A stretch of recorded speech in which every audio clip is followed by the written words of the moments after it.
Hey guys, welcome back to my new video. So today I'll be covering left wingers.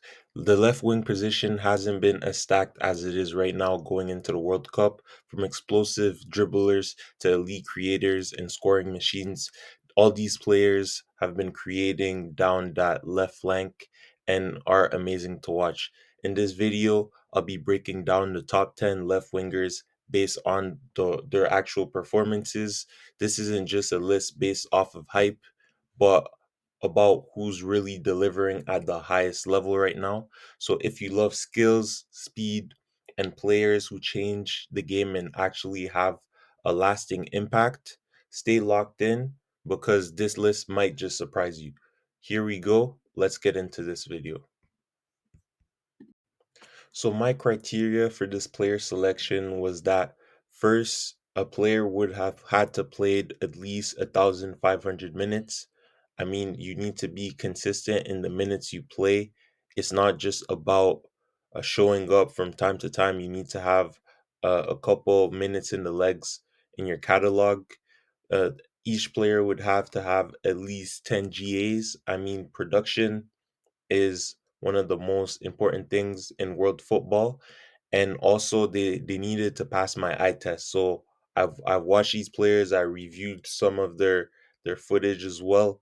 Those that I got to watch more, like the PSG boys or Leao or Vinny, I had a more clear idea of where I could place them. And let's get into this video. So the four metrics I used for the selection process were stats, output, speed of play, creativity, and decision making. I'll be reviewing each to assess all the player profiles.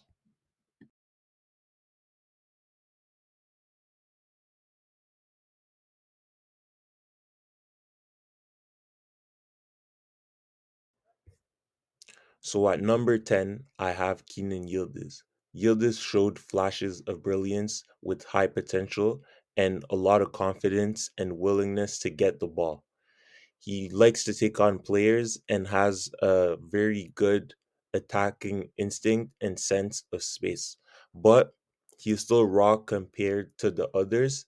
This is why he's so low on the list. The next step for him would be consistency, physical development, and understanding when to accelerate. He's one of the most exciting young wingers, but is still in the development phase. He's a player to watch at this 2026 World Cup and might just win the Young Player of the Tournament.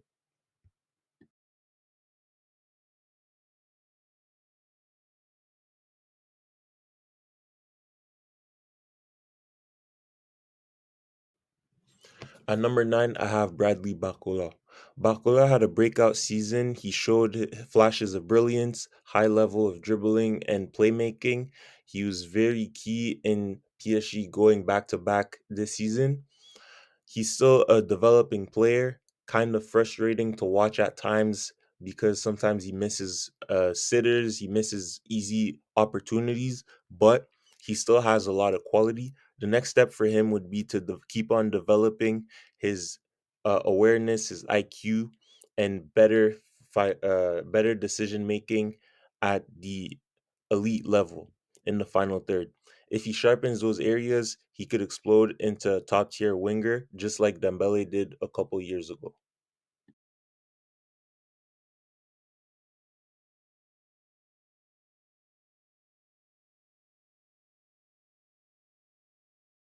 At number 8, I have Mateusz Cunha.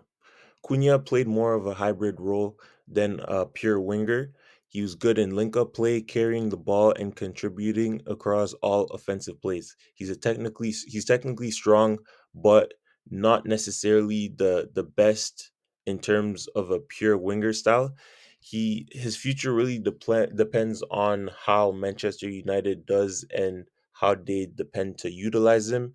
I found that he was one of the positive points of their season.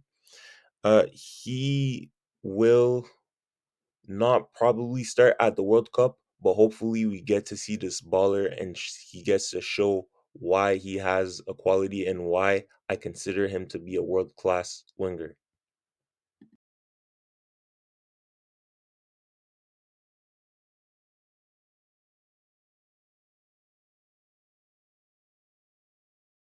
So at number seven, I have Doku. Doku is one of the most dangerous 1v1 wingers. He's a volume dribbler in take ons. Statistically, in terms of goals, people would expect him to score a bit more, but when you look at his assists, 14 assists in the Prem in all comps is pretty amazing.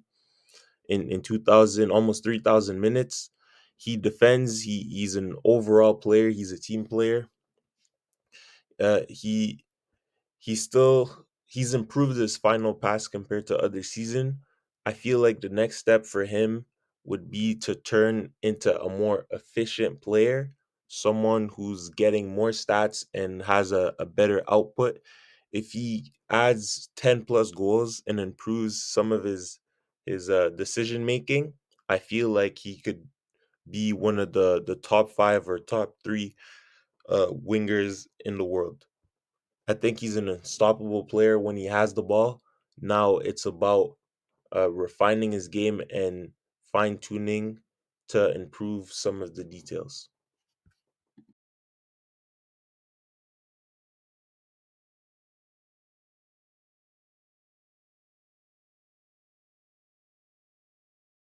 At number six, I have Marcus Rashford. His season was pretty solid, uh, double digits in goals and assists. He done it while sharing minutes with most of his Barcelona teammates. He was involved in all three positions up front with Barcelona this season. He's great at 1v1 linking play, taking on.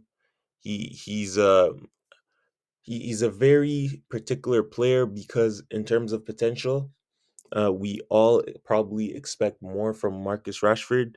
Hopefully, at this World Cup with England, he'll be able to show his quality and probably take a bigger role and lead England far into this World Cup. So we wish him all the best. Hope he stays healthy and could make us enjoy football this summer.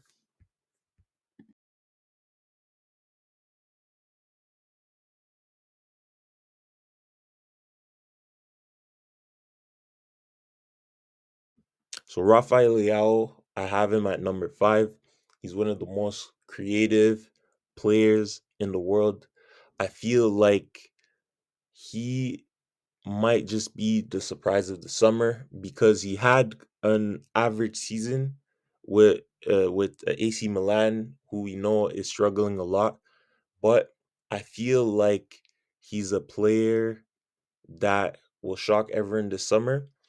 Leao remains one of the most explosive attackers in Europe. He's devastating in transition, capable of game breaking moments. However, his consistency off the ball and intensity still fluctuate. The next step for him would be to become more of a complete winger, pressing, tracking, delivering, and trying to score every game, trying to get an assist every game. And if he locks in mentally and tactically, I feel like he could be the best player in the world. Hopefully, this summer he gets it all together and helps the GOAT win his World Cup with Portugal this summer.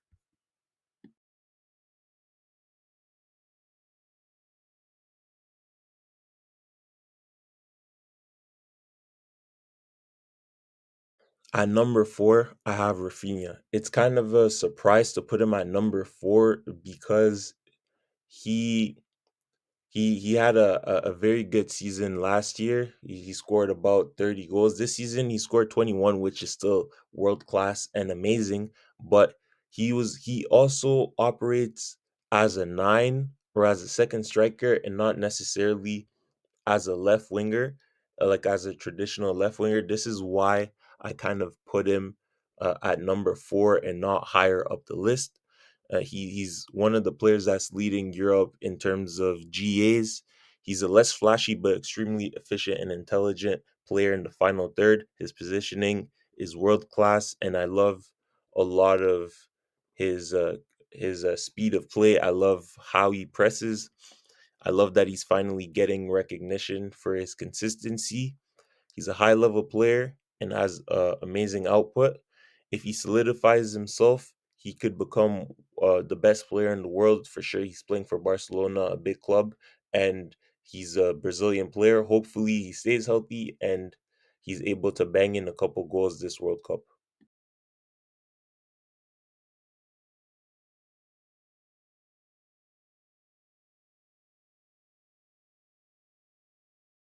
At number three, I have Luis Diaz. Luis Diaz, after leaving Liverpool, has become one of the world's best wingers. He was already one of the world's best winger over there. Luis Diaz has a strong, direct. He has a strong, direct approach to the game. He was consistent. He was a threat. He has a very high work rate and vertical play. He's reliable in big games and big moments. He defends well. For me, his limitations would be some of his decision making. Sometimes it's just not for me. I feel like in terms of speed of play and change of pace, creativity and output, he's he probably could have been the best player this season if he got the job done against PSG. The next step for him would be to show why he's a world class player at this World Cup. Hopefully, he stays fit and gets to give us a couple World Cup moments.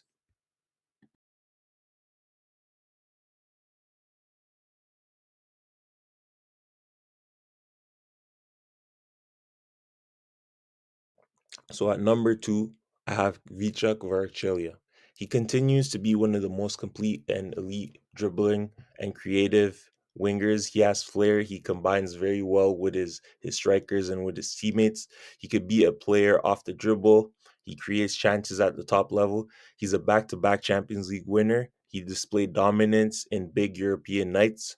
He would have been higher on this list if his national team went further and took part in this summer's World Cup. But unfortunately for him, I feel like he'll drop off my power rankings just because Georgia isn't a footballing country. It's a footballing country. They have a lot of football fans, but they haven't been able to perform on the world stage. And I feel like he would have been in Ballon d'Or conversations if he was playing for another country. But he's a world class player. I love his creativity, decision making, speed of play, and his statistical output speaks for itself. He was a great player, and hopefully next season he gets to come back and probably asserts himself as the world's best player.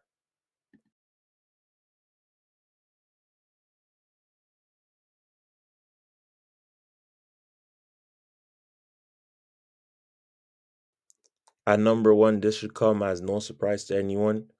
22 goals, 14 assists, decisive every 194 minutes, 4,249 minutes played.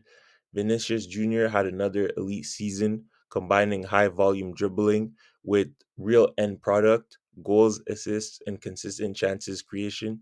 Like in the Champions League, he scored a lot of his goals in the knockout stage. Although Real Madrid got knocked out by Bayern, he was one of the better things that we it got to experience this season as Real Madrid watchers and football fans.